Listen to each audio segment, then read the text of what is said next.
എല്ലാവർക്കും നമസ്കാരം. Learn with ശ്രീയുടെ പുതിയൊരു വീഡിയോയിലേക്ക് സ്വാഗതം.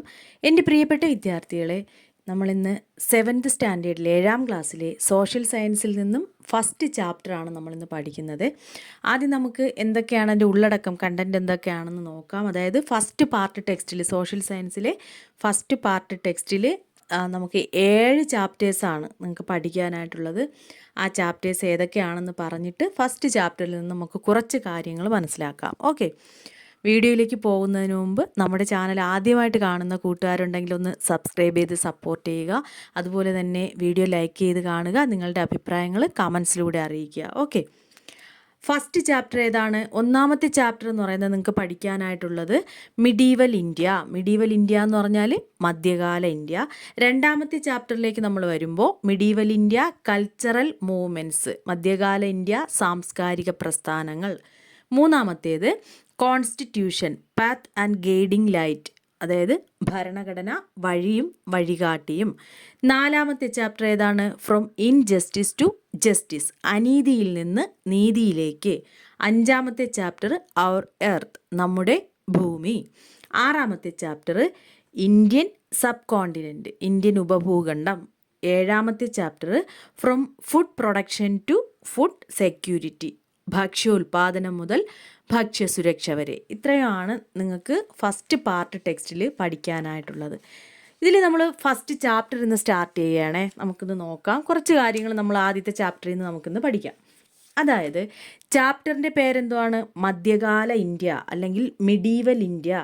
നമ്മുടെ ഇന്ത്യയുടെ ചരിത്രം നമ്മൾ നോക്കുകയാണെങ്കിൽ നമുക്കറിയാം, ഒരുപാട് പേരല്ലേ, ബ്രിട്ടീഷുകാർ, മുഗളന്മാർ, അതുപോലെ ഒരുപാട് രാജവംശത്തിൽപ്പെട്ടവരും ഒക്കെ നമ്മളെ എന്ത് ചെയ്തിട്ടുണ്ട്? അടിമകളാക്കി വെച്ചിട്ടുണ്ടല്ലേ, നമ്മളെ ഭരിച്ചിട്ടുണ്ട്.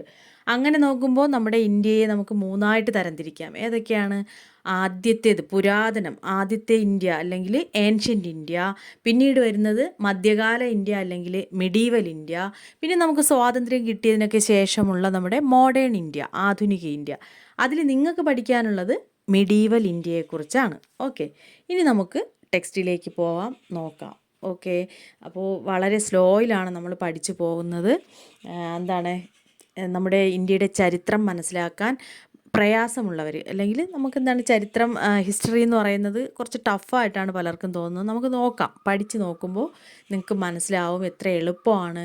നമ്മുടെ ചരിത്രത്തെക്കുറിച്ചൊക്കെ അറിയുമ്പോൾ നമുക്ക് എന്താണ്, നമ്മുടെ രാജ്യം ഇങ്ങനെയൊക്കെ ആയിരുന്നോ എന്നെല്ലാം നിങ്ങൾ മനസ്സിലാക്കണം. അപ്പോൾ അതിന് വേണ്ടിയിട്ടാണ് ഇങ്ങനെ നമ്മുടെ മധ്യകാല ഇന്ത്യ, പിന്നെ ഇതിൽ മുഗളന്മാരുടെ ഭരണത്തെക്കുറിച്ച്, വിജയനഗര സാമ്രാജ്യം എന്ന് പറയുന്നൊരു സാമ്രാജ്യം, വിജയനഗരം എന്ന് പറയുന്ന സാമ്രാജ്യത്തിലെ സാമൂഹ്യ വ്യവസ്ഥിതിയൊക്കെ എങ്ങനെയായിരുന്നു, ഇങ്ങനെ കുറേ കാര്യങ്ങളാണ് നമുക്ക് ആദ്യത്തെ ചാപ്റ്ററിൽ പഠിക്കാനായിട്ടുള്ളത്. അപ്പോൾ നമ്മൾ തുടങ്ങുകയാണ്. ഫസ്റ്റ് ചാപ്റ്റർ മിഡീവൽ ഇന്ത്യ, മധ്യകാല India. Observe the figures given above. These are the historical relics of two kingdoms that ruled medieval India. You may be familiar with the first one.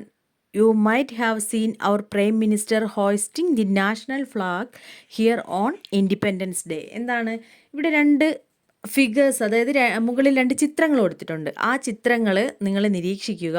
പിന്നെന്താണ് പറഞ്ഞിരിക്കുന്നത്? These are the historical. Historical എന്ന് പറഞ്ഞാൽ എന്താണ്? നമ്മുടെ ചരിത്രപരമായിട്ടുള്ള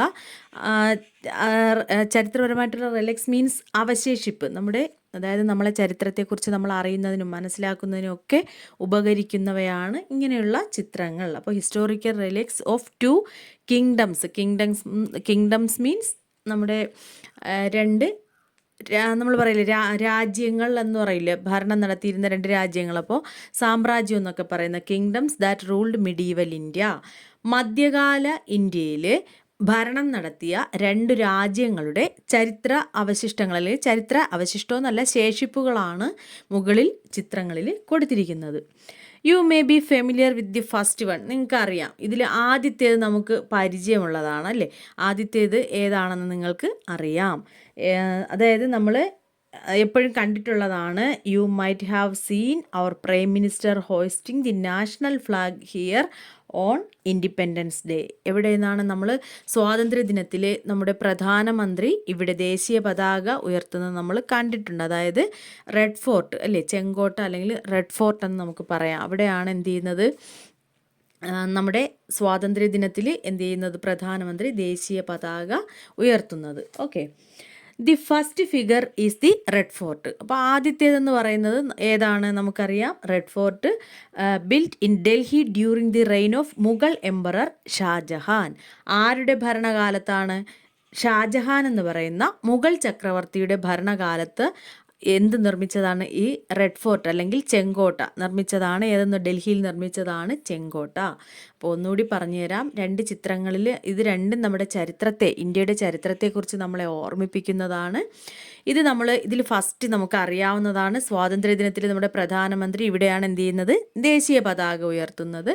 ഇത് നിർമ്മിക്കപ്പെട്ടത് എന്നാണ്? നമ്മുടെ മുഗൾ എംപററായ, മുഗൾ ചക്രവർത്തിയായ രാജാവായ ഷാജഹാന്റെ ഭരണകാലത്ത് ഡൽഹിയിൽ നിർമ്മിച്ചതാണ് റെഡ് ഫോർട്ട്, അല്ലെങ്കിൽ അഥവാ എന്തെന്ന് പറയുന്നത് ചെങ്കോട്ട.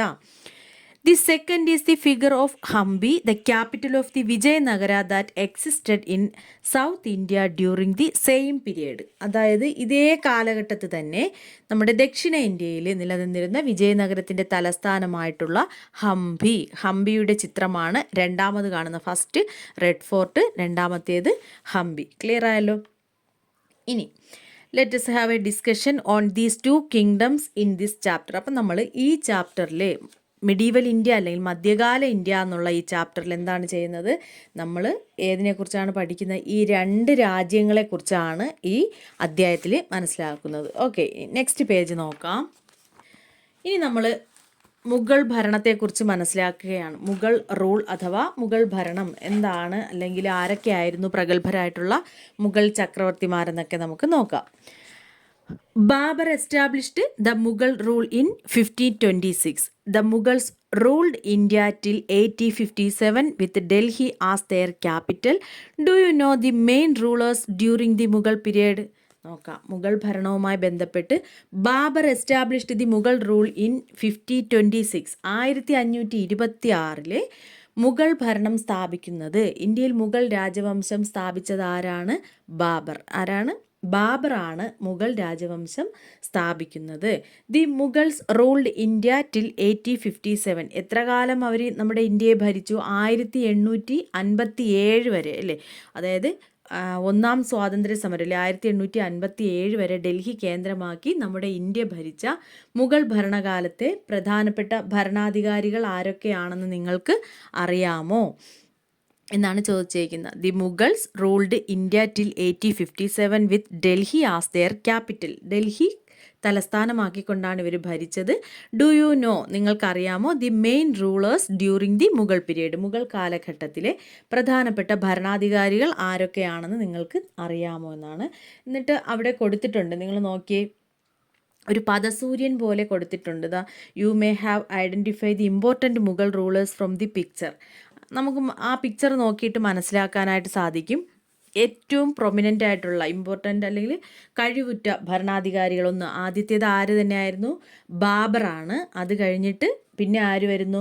ഹുമയൂൺ വരുന്നു. അത് കഴിഞ്ഞ് അക്ബർ, ജഹാംഗീർ, ഷാജഹാൻ, ഔറംഗസേബ്. ഇത്രയും പേരാണ് പ്രധാനപ്പെട്ട മുഗൾ ഭരണാധികാരികളെന്ന് പൊതുവെ ഏറ്റവും ഇമ്പോർട്ടൻ്റ് ആയിട്ടുള്ളവരായിട്ട് അറിയപ്പെടുന്നത്. ബാബർ എന്നൊക്കെ ആയിരുന്നു, അതായത് 1526 to 1530, 1526 മുതൽ 1530 വരെയാണ് ബാബർ ഭരിച്ചിരുന്ന കാലഘട്ടം എന്ന് പറയുന്നത്. ഹുമയൂൺ ആണെങ്കിൽ എത്ര? 1530 മുതൽ 1540 വരെയും പിന്നീട് 1555 മുതൽ 56 വരെയും ആര് ഭരണം നടത്തി? ഹുമയൂൺ ഭരണം നടത്തി.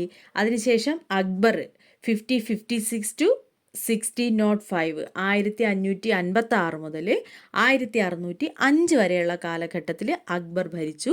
അത് കഴിഞ്ഞിട്ട് ആരാണ്? ജഹാംഗീർ എന്ന് മുതൽ ഏത് വരെയാണ്? 1605 to 1627, 1605 മുതൽ 1627 വരെ. അത് കഴിഞ്ഞ് ഷാജഹാൻ 1628 മുതൽ 1658 വരെ. അത് കഴിഞ്ഞ് ഔറംഗസീബ് 1658 മുതൽ 1707 വരെ ഭരിച്ചു. അപ്പോൾ മുഗൾ രാജവംശത്തിലെ പ്രധാനപ്പെട്ട രാജാക്കന്മാർ ഇമ്പോർട്ടൻ്റ് ആയിട്ടുള്ളതാണിത്. ഇത് നിങ്ങൾക്ക് എക്സാമിന്, നമുക്കറിയാം ഈ വർഷം പുതിയ ക്വസ്റ്റ്യൻ ആണ്, എന്നാലും നിങ്ങൾക്ക് ഇതുപോലെ എന്തെഴുതാൻ കാണും, എക്സാമിനൊരു ക്വസ്റ്റ്യൻ ഉറപ്പായിട്ടും ഉണ്ടാവും. മുഗൾ റൂളേഴ്സ് ആരൊക്കെയാണെന്ന് ഇതുപോലെ ഓർഡറിൽ എഴുതാനായിട്ട് നിങ്ങൾക്ക് ഉണ്ടാവും. പ്രൊമിനൻറ്റ് മുഗൾ റൂളേഴ്സ് എന്ന് പറഞ്ഞിട്ട് ആരൊക്കെയാണ്? ബാബർ. നിങ്ങൾക്ക് ഇതിനെ വേണമെങ്കിൽ നമുക്ക് എന്ത് ചെയ്യാം, എളുപ്പത്തിൽ പഠിക്കാൻ. ബാബറിൻ്റെ ഫസ്റ്റ് ലെറ്ററായ ബി, ഹുമയൂണിൻ്റെ ഫസ്റ്റ് ലെറ്റർ എച്ച്, പിന്നെ അക്ബറിൻ്റെ ഫസ്റ്റ് ലെറ്ററായിട്ടുള്ള എ,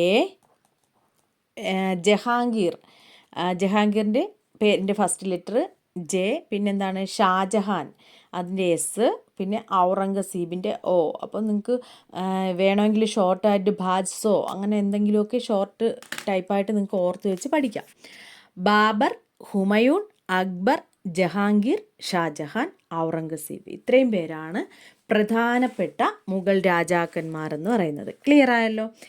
ഇനി നമുക്ക് എന്നിട്ട് അവിടെ നിങ്ങൾക്കൊരു വർക്ക് തന്നിട്ടുണ്ട്. എന്താണ്? Collect pictures of Mughal Kings and prepare an album. Mughal രാജാക്കന്മാരുടെ ചിത്രങ്ങൾ ശേഖരിച്ച് ഒരു ആൽബം തയ്യാറാക്കാനായിട്ട് നിങ്ങൾക്കുള്ളൊരു വർക്കുണ്ട്. ഇനി നെക്സ്റ്റ് നോക്കിയേ. The Mughals had a very vast kingdom. മുഗളന്മാരുടെ സാമ്രാജ്യം, രാജ്യം എന്ന് പറയുന്നത് വളരെ വിശാലമായിട്ടുള്ളതായിരുന്നു. വളരെ വിസ്തൃതമായിട്ടുള്ള രാജ്യമായിരുന്നു ആരുടേത്? മുഗളന്മാരുടേത്. In addition to today's India, the Mughal rule had spread to the neighbouring countries also. അതായത് നമ്മുടെ ഇന്നത്തെ ഇന്ത്യക്ക് പുറമേ, in addition to today's India എന്ന് പറഞ്ഞാൽ നമ്മുടെ ഇന്നത്തെ ഇന്ത്യക്ക് പുറമേ അയൽ രാജ്യങ്ങളിലേക്ക്, നെയ്ബറിങ് കൺട്രീസിലേക്കും മുഗൾ റൂള് വ്യാപിച്ചിരുന്നു, മുഗൾ ഭരണം വ്യാപിച്ചിരുന്നു. നമുക്കറിയാം. അങ്ങനെ നോക്കുകയാണെങ്കിൽ നമ്മളെ ഇന്ത്യ കൂടാതെ പിന്നെ ഏതൊക്കെയാണ്? ഇവിടെ ഒരെണ്ണം പറഞ്ഞിട്ടുണ്ട്, അഫ്ഗാനിസ്ഥാനുണ്ട്, ബംഗ്ലാദേശ്, പാകിസ്ഥാൻ, ഇതെല്ലാം. ഇത് മൂന്നുമാണ് ഇവിടെ എഴുതേണ്ടത്. ഓക്കെ, നെക്സ്റ്റ് പേജിൽ തന്നിട്ടുണ്ട്. അപ്പോൾ ഭൂപടത്തിൽ നിന്ന് നമ്മൾ എന്ത് ചെയ്യാനാണ്? ഇന്നത്തെ രാജ്യങ്ങളിൽ മുഗൾ ഭരണം വ്യാപിച്ചിരുന്നെന്ന്, അതായത് അന്ന് നമ്മുടെ ഇന്ത്യയുടെ ഭാഗമായിരുന്നു. പിന്നീട് എന്ത് ചെയ്തു? നമ്മൾ ഇന്ത്യയെ വിഭജിച്ചപ്പോൾ എങ്ങോട്ടൊക്കെ പോയി? അത് പാകിസ്ഥാൻ, അഫ്ഗാനിസ്ഥാൻ, അതുപോലെ തന്നെ Bangladesh. Okay, observe the map, find and list out the existing countries where the Mughals had extended their rule. മുഗളന്മാർ അവരുടെ ഭരണം വ്യാപിപ്പിച്ചിരുന്ന പ്രദേശങ്ങൾ ഏതൊക്കെയാണെന്നാണ്. ഓക്കെ, നെക്സ്റ്റ് നമുക്ക് നോക്കാം. The Mughals and the first battle of Panipat. ഒന്നാം പാനിപ്പട്ട് യുദ്ധവും, പാനിപ്പട്ട് എന്ന് പറയാം, പാനിപ്പത്ത് എന്നും പറയാം. ഓക്കെ, മുഗളരും ഒന്നാം പാനിപ്പട്ട് യുദ്ധവും. The name Mughals is derived from the term Mongol. Babur, the founder of the Mughal kingdom, was the descendant of the Turkish ruler Timur paternal way and the Mongol king Genghis Khan maternal way. എന്താണ്? Mongol എന്ന പദത്തിൽ നിന്നാണ് മുഗൾ എന്നുള്ള പേര് ഉത്ഭവിച്ചത്. The name Mughal is derived from the term Mongol. മനസ്സിലായല്ലോ? ഏതിൽ നിന്നാണ് മുഗൾ എന്നുള്ള പദം വന്നത്? മംഗോൾ എന്നുള്ള പദത്തിൽ നിന്നാണ്. Babur, the founder of the Mughal kingdom. നമ്മൾ പറഞ്ഞു ആരാണ് മുഗൾ രാജ്യത്തിൻ്റെ സ്ഥാപകൻ എന്ന് പറയുന്നത്? മുഗൾ സാമ്രാജ്യം സ്ഥാപിക്കുന്നത് ബാബറാണ് സ്ഥാപിക്കുന്നത്. Was the descendant of the Turkish ruler. അദ്ദേഹം എന്താണ്? അതായത് Turkish ruler Timur paternal way and the Mongol king Genghis Khan maternal way. അതായത് ബാബറിൻ്റെ പ്രത്യേകത എന്ന് പറയുന്നത് അദ്ദേഹം പിതാവ് വഴി, പാറ്റേണൽ വേ എന്ന് പറഞ്ഞാൽ പിതാവ് വഴി, അദ്ദേഹം തുർക്കി ഭരണാധികാരിയായിരുന്ന തിമൂറിൻ്റെയും മാതാവ് വഴി, അതാണ് നമ്മൾ മെറ്റേണൽ വേ എന്ന് പറയുന്നത്, മാതാവ് വഴി മംഗോൾ രാജാവായിരുന്ന ചെങ്കിസ് ഖാൻ്റെയും പിൻഗാമി ആയിരുന്നു. മനസ്സിലായല്ലോ? It was the Europeans who started addressing this dynasty as Mughal during the 16th century. അങ്ങനെ 16ാം നൂറ്റാണ്ടിൽ യൂറോപ്യന്മാരാണ് ഈ രാജവംശത്തെ മുഗൾ എന്ന് വിളിച്ചു തുടങ്ങിയത്. ഒന്നുകൂടി പറഞ്ഞുതരാം. മംഗോൾ എന്ന പദത്തിൽ നിന്നാണ് മുഗൾ എന്ന പേര് ഉത്ഭവിച്ചത്. മുഗൾ രാജ്യത്തിൻ്റെ സ്ഥാപകൻ എന്ന് പറയുന്നത് ബാബറാണ്. അദ്ദേഹത്തിൻ്റെ പിതാവ് അല്ലെങ്കിൽ അച്ഛൻ വഴി എന്നൊക്കെ നമ്മൾ പറയില്ലേ, അങ്ങനെ പിതാവ് വഴി തുർക്കി ഭരണാധികാരിയായിരുന്ന തിമൂറിൻ്റെയും മാതാവ് വഴി മംഗോൾ രാജാവായിരുന്ന ചെങ്കിസ് ഖാൻ്റെയും പിൻഗാമിയായിരുന്നു. അതുപോലെ 16ാം നൂറ്റാണ്ടിൽ, ഏത് നൂറ്റാണ്ടിലാണ്? 16th century യൂറോപ്യൻസാണ് ഈ രാജവംശത്തെ മുഗൾ എന്ന് വിളിച്ചത്. ക്ലിയർ ആയല്ലോ? In 5026, Ibrahim Lodi, the last ruler of the Lodi dynasty, and Babur, the ruler of Kabul, fought at Panipat in Haryana. അങ്ങനെ എന്ത് ചെയ്യാണ്? ലോധി വംശത്തിലെ അവസാനത്തെ ഭരണാധികാരിയായിരുന്ന ഇബ്രാഹിം ലോധിയും കാബൂളിലെ ഭരണാധികാരിയായിരുന്ന ബാബറും 1526 ഹരിയാനയിലെ പാനിപ്പട്ട് എന്ന് പറയുന്ന സ്ഥലത്ത് വെച്ച് ഏറ്റുമുട്ടി. ആരൊക്കെ തമ്മിലാണ്? ഇബ്രാഹിം ലോധിയും ബാബറും തമ്മിൽ നടക്കുന്ന യുദ്ധമാണ് ഏതെന്ന് പറയുന്നത് ഒന്നാം പാനിപ്പട്ട് യുദ്ധം എന്ന് പറയുന്നത് 1526 ഹരിയാനയിലെ പാനിപ്പട്ട് എന്ന് പറയുന്ന സ്ഥലത്ത്. ഇതിൽ ഇബ്രാഹിം ലോധി വംശത്തിലെ ലാസ്റ്റ് റൂളറും ഇദ്ദേഹം ബാബർ കാബൂളിലെ ഭരണാധികാരിയും ആയിരുന്നു. ഒന്നുകൂടെ പറയാം. In 1526 Ibrahim Lodhi the last ruler of the Lodhi dynasty and Babur the ruler of Kabul fought at Panipat in Haryana. In history, this battle is referred as the first battle of Panipat. Babur led the foundation of the Mughal rule in India through this victory. അങ്ങനെ ചരിത്രത്തിൽ എങ്ങനെയാണ് അറിയപ്പെടുന്നത്? In history, നമ്മുടെ ചരിത്രത്തിൽ this battle is referred as the first battle of Panipat. ഇതിനെയാണ് first battle of Panipat, ഒന്നാം പാനിപ്പട്ട് യുദ്ധം നമ്മുടെ ചരിത്രത്തിൽ അറിയപ്പെടുന്നത്. Babur led the foundation of the Mughal rule in India. അങ്ങനെ ബാബർ എന്ത് ചെയ്യുകയാണ്? നമ്മുടെ ഇന്ത്യയിൽ ഈ യുദ്ധത്തിൻ്റെ വിജയത്തിലൂടെ ബാബർ നമ്മുടെ ഇന്ത്യയിൽ മുഗൾ ഭരണം സ്ഥാപിക്കുന്നു. ഒന്നുകൂടി പറഞ്ഞു തരാം. മുഗൾ രാജവംശത്തിൻ്റെ സ്ഥാപകൻ എന്ന് പറയുന്നത് ബാബറാണ്. അദ്ദേഹമാണ് എന്ത് ചെയ്യുന്നത്? ഒന്നാം പാനിപ്പട്ട് യുദ്ധത്തിലൂടെ എന്ത് ചെയ്യുന്നത്? ആരെ പരാജയപ്പെടുത്തുന്നു?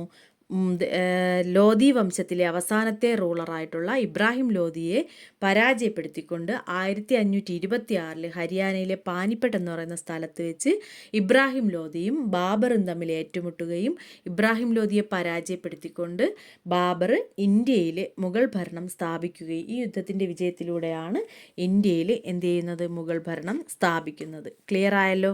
നെക്സ്റ്റ് ഇനി അക്ബറിനെ കുറിച്ച് പറഞ്ഞേക്കുന്നതാണ് നമുക്ക് അടുത്ത് നോക്കാനുള്ളത്. Emperor Akbar who shook the east passed away. Akbar was indeed a great emperor. Even while having great command over his subjects, they all loved him, respected him, and was always submissive to him. He administered equal justice without any distinction of high-low castes, familiar, unfamiliar. He considered Hindu, Christian, Muslim alike. He treated the strong with force and weak with mercy. He was loved by all. എന്താണ് പറഞ്ഞേക്കുന്നത്? ആരാണ് പറഞ്ഞേക്കുന്നത്? അതായത് Jesuit പാതിരി Pierre ജാറിക് ആരെക്കുറിച്ച് പറഞ്ഞ വാക്കുകളാണ് അക്ബറിനെ കുറിച്ച്. അതായത് അക്ബറിൻ്റെ മരണശേഷം അക്ബറിനെ കുറിച്ച് പറഞ്ഞതാണ്. After the death of emperor Akbar 1605 1605 CE അക്ബറിൻ്റെ മരണശേഷം അദ്ദേഹത്തെക്കുറിച്ച് പറഞ്ഞതാണ്. ആരാണ്? ജെസ്യൂട്ട് പാതിരി പിയറി ജാറിക്. എന്താണ് അദ്ദേഹം പറഞ്ഞത്? അക്ബർ എങ്ങനെയുള്ളൊരു രാജാവായിരുന്നു എന്ന് അല്ലെങ്കിൽ ഭരണാധികാരിയായിരുന്നു എന്ന് നമുക്ക് നോക്കാം. Emperor Akbar who shook the east passed away. കിഴക്കിനെ വിറപ്പിച്ച അക്ബർ ചക്രവർത്തി നിര്യാതനായിരിക്കുന്നു. ഒരാളെക്കുറിച്ച് എഴുതിയതാണ്, നമ്മൾ കണ്ടില്ലേ? അതായത് ഡബിൾ ഇൻവെർട്ടഡ് കോമയ്ക്കകത്തൊക്കെ നമ്മളെ മറ്റൊരാളെക്കുറിച്ച് പറയുമ്പോഴാണല്ലേ അങ്ങനെ കോട്ട് ചെയ്ത് എഴുതിയിരിക്കുന്നതാണ്. അപ്പോൾ അത് ശ്രദ്ധിച്ച് മനസ്സിലാക്കുക. ഒരാൾ പറഞ്ഞ കാര്യമാണ്. കിഴക്കിനെ വിറപ്പിച്ച അക്ബർ ചക്രവർത്തി നിര്യാതനായിരിക്കുന്നു. പിന്നെന്താണ് പറഞ്ഞേക്കുന്നത്? Akbar was indeed a great emperor. അദ്ദേഹം, എംപറർ മീൻസ് രാജാവ്. അദ്ദേഹം തീർച്ചയായിട്ടും വളരെ മഹാനായിട്ടുള്ളൊരു ചക്രവർത്തി ആയിരുന്നു. Even while having great command over his subjects they all love him, respected him and was always submissive to him. എന്ന് പറഞ്ഞാൽ എന്താണ്? അദ്ദേഹം ഒരേ സമയം തന്നെ even while having great command over his subjects. Subject എന്ന് പറഞ്ഞാൽ പ്രജകളാണ്. അതായത് ആരെയാണോ ഭരിക്കുന്നത് അവരെയാണ്, ജനങ്ങളില്ലേ, പ്രജകളെയാണ് നമ്മൾ സബ്ജക്റ്റ് എന്നത് നമ്മൾ സോഷ്യൽ സയൻസ് ഹിസ്റ്ററി പഠിക്കുമ്പോൾ മനസ്സിലാക്കേണ്ടത്. സബ്ജക്ട്സ് മീൻസ് പ്രജകൾ. അദ്ദേഹം ഒരേ സമയം പ്രജകളിൽ നിന്ന് സ്നേഹവും ബഹുമാനവും അതുപോലെ തന്നെ വിധേയത്വവും ഒക്കെ ലഭിച്ചുകൊണ്ട് തന്നെ ആ സമയം തന്നെ അദ്ദേഹത്തിൻ്റെ ആജ്ഞാശക്തി, അദ്ദേഹത്തിന് great command over his subjects എന്നാണ് പറഞ്ഞിരിക്കുന്നത്. ആജ്ഞാശക്തി നിലനിർത്താൻ അദ്ദേഹത്തിന് സാധിച്ചു. അതായത് അദ്ദേഹം അവരോട് കമാൻഡ് ചെയ്യുമ്പോൾ അല്ലെങ്കിൽ ഒരു ചക്രവർത്തി എന്നുള്ള രീതിയിൽ ഭരണം നടത്തുമ്പോഴും അദ്ദേഹത്തിന് കിട്ടേണ്ടുന്ന സ്നേഹവും ബഹുമാനവും വിധേയത്വവും ഒക്കെ അദ്ദേഹത്തിൻ്റെ പ്രജകളിൽ നിന്ന് ലഭിച്ചിരുന്നു. He administrate equal justice. അദ്ദേഹം എങ്ങനെയാണ് ഭരണം നടത്തി? ഈക്വൽ ജസ്റ്റിസ് മീൻസ് അദ്ദേഹം തുല്യമായിട്ടുള്ള നീതി അല്ലേ, അതാണ് നടപ്പിലാക്കി. Without any distinction of high low caste. ഒരു തരത്തിലുള്ള ജാതിമത വ്യത്യാസങ്ങളും അദ്ദേഹത്തിന് താഴ്ന്ന വിഭാഗങ്ങളെന്നോ അങ്ങനെ ഒരു ജാതി വ്യത്യാസങ്ങളൊന്നും ഉണ്ടായിരുന്നില്ല. ഫെമിലിയർ അൺഫെമിലിയർ ആയിട്ടുള്ള, അതായത് പരിചിതനെന്നോ അപരിചിതനെന്നോ ഉള്ള വ്യത്യാസം അദ്ദേഹത്തിന് ഉണ്ടായിരുന്നില്ല. ജാതിയിൽ വ്യത്യാസം കാണിച്ചിരുന്നില്ല. He considered Hindu, Christian, Muslim alike. അദ്ദേഹം ഹിന്ദുക്കളെയും ക്രിസ്ത്യൻസിനെയും മുസ്ലിംസിനെയൊക്കെ ഒരു തരത്തിലും വ്യത്യാസമില്ലാതെ ഈക്വൽ ജസ്റ്റിസ്, തുല്യനീതി നടപ്പിലാക്കിയ രാജാവായിരുന്നു അല്ലെങ്കിൽ ഭരണാധികാരിയായിരുന്നു അക്ബർ എന്ന് പറയുന്നത്. He treated the strong with force. അദ്ദേഹം എന്താണ് ചെയ്തിരുന്ന? കരുത്തരായിട്ടുള്ളവരോട് ശക്തമായിട്ടും and the weak with mercy. Mercy means കാരുണ്യം, കരുണ. അപ്പോൾ അശക്തരായിട്ടുള്ളവരോട് കാരുണ്യപൂർവ്വവുമായിട്ടായിരുന്നു ഈ അക്ബർ ചക്രവർത്തി പെരുമാറിയിരുന്നു. അതുകൊണ്ട് തന്നെ ഹി വാസ് ലവ്ഡ് ബൈ ആൾ. എല്ലാവർക്കും അദ്ദേഹത്തെ ഇഷ്ടമായിരുന്നു. എല്ലാവരാലും സ്നേഹിക്കപ്പെട്ട വ്യക്തിയായിരുന്നു അക്ബർ ചക്രവർത്തി. മനസ്സിലായല്ലോ? അപ്പോൾ അക്ബർ ചക്രവർത്തിയെക്കുറിച്ചാണ് പറയുന്നത്. നോക്കാം. This is an obituary written by the Jesuit priest. അദ്ദേഹത്തിൻ്റെ പേരെന്താണ്? അതായത് Pierre Jarric, after the death of emperor Akbar. Jesuit പാതിരി പിയറി ജാറിക് അക്ബർ ചക്രവർത്തിയുടെ മരണത്തിന് ശേഷം എഴുതിയ ഒരു അനുശോചന കുറിപ്പാണ് ഇത്.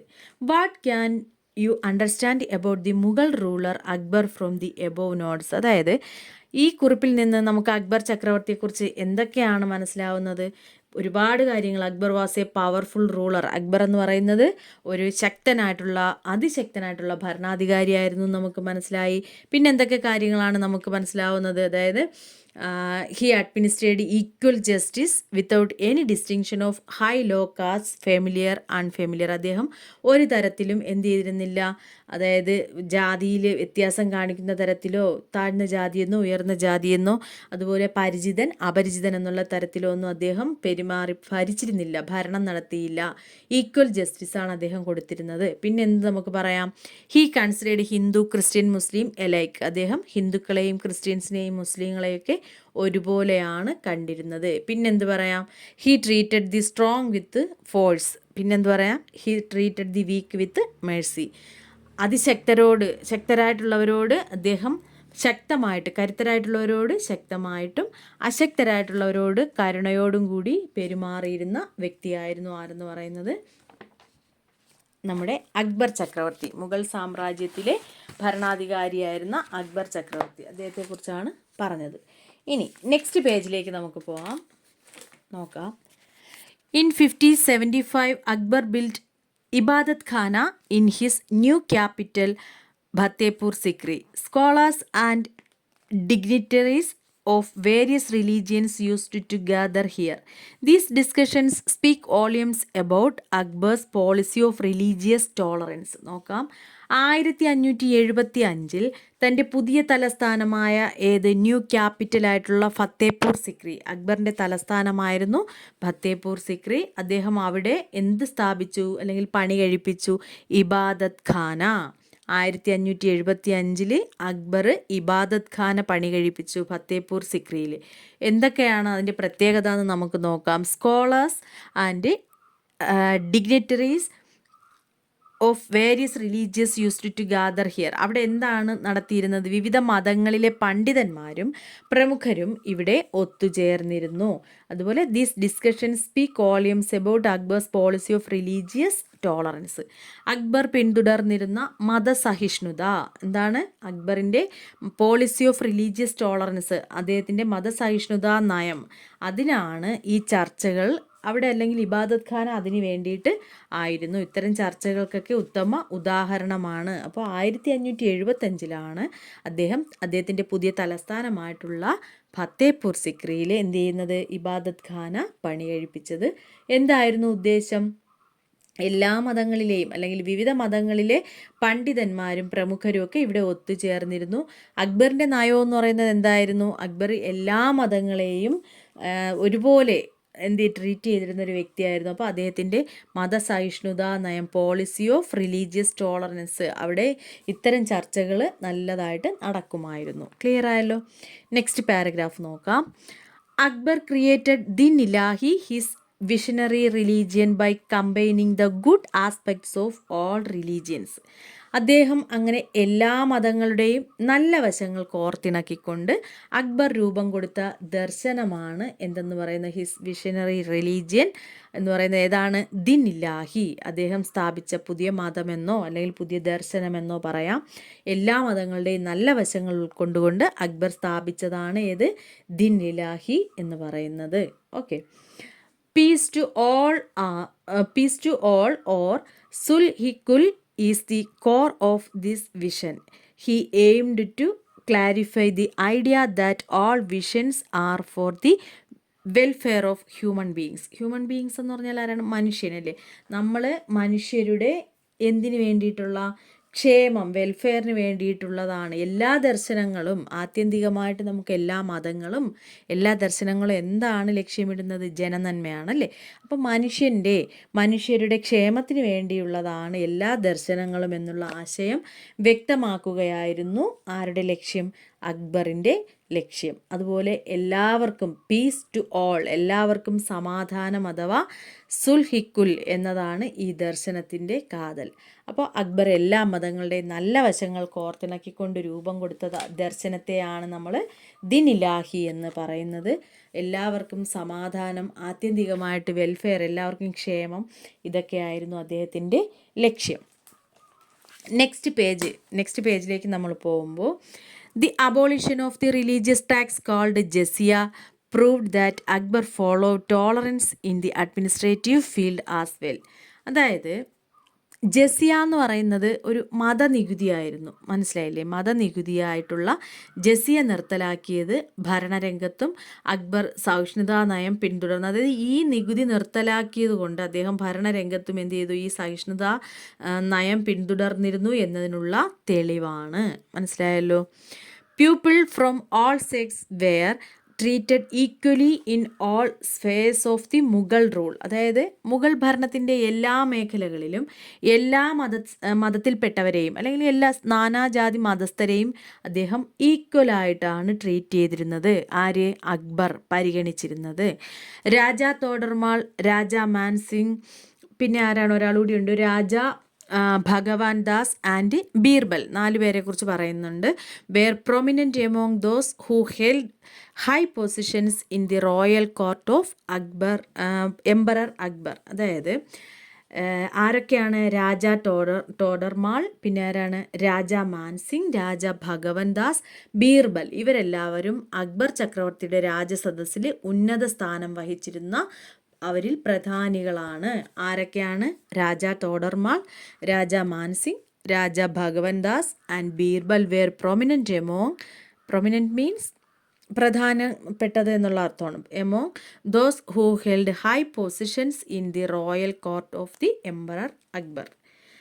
ഓക്കെ. അപ്പോൾ അക്ബർ ചക്രവർത്തിയെക്കുറിച്ച് നമ്മൾ ഇത്രയും പഠിച്ചപ്പോൾ തന്നെ മനസ്സിലായ എന്താണ്? വളരെ നല്ലൊരു ഭരണാധികാരി, മുഗൾ രാജവംശത്തിലെ നല്ല കഴിവുറ്റ ഒരു ഭരണാധികാരിയായിരുന്നു അക്ബർ എന്ന് പറയുന്നത്.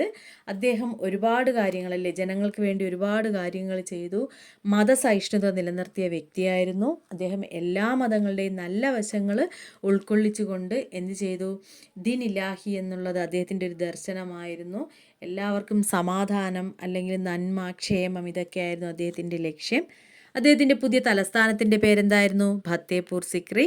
അവിടെയാണ് അദ്ദേഹം ഇബാദത്ത് ഖാന പണി കഴിപ്പിച്ചത്. ഇബാദത്ത് ഖാന വിവിധ മതങ്ങളിലെ പണ്ഡിതന്മാരും പ്രമുഖരും ഒക്കെ ഒത്തുചേരുന്ന, ചർച്ച ചെയ്യുന്ന, അതിനെക്കുറിച്ചുള്ള ചർച്ചകൾ വരുന്ന ഒരു സ്ഥലം. ഓക്കെ.